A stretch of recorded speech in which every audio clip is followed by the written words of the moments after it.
رہنے کو سدا دہر میں آتا نہیں کوئی، تم جیسے گئے ایسے بھی جاتا نہیں کوئی۔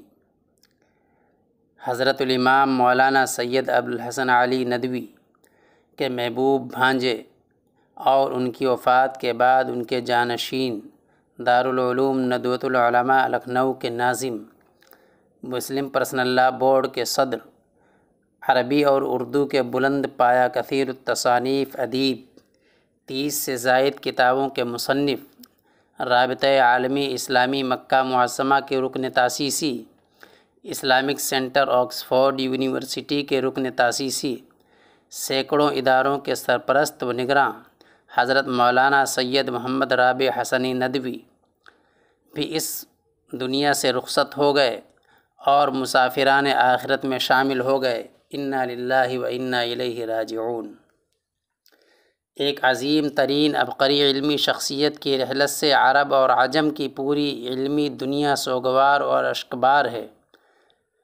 ممتاز مفکر اسلام، عظیم فقیہ اور دانشور حضرت مولانا قاضی مجاہد الاسلام صاحب قاسمی رحمہ اللہ، سابق صدر مسلم پرسنل لا بورڈ کی رحلت کے بعد بورڈ کے نئے صدر کا انتخاب سن 2002 میں شہر حیدرآباد میں ہوا تھا۔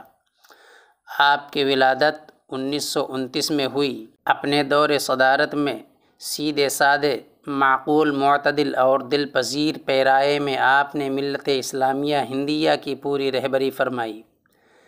افکار و اعمال میں وسطیت، میانہ روی کے ساتھ تحمل اور برداشت، عفو و درگزر، حلم مزاجی، رواداری، اخوت و مساوات، اتحاد اور دیگر دینی اداروں، افراد و اشخاص اور قوم و ملت کے تئیں ان کی خدمات کا اعتراف اور احترام، اور فرقہ واریت و مسلکی تشدد سے نفرت و گریز آپ کا وصف ممتاز تھا۔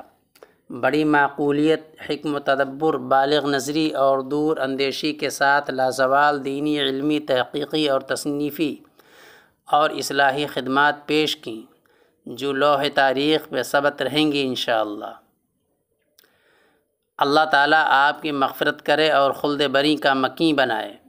آپ پوری امت مسلمہ کا قیمتی سرمایہ اور متاع گراں تھے۔ بالخصوص دارالعلوم ندوۃ العلماء لکھنؤ میں امام ابوالحسن علی ندوی کے اخلاق و اقدار کے امین اور ان کے افکار و نظریات کے سچے ترجمان تھے۔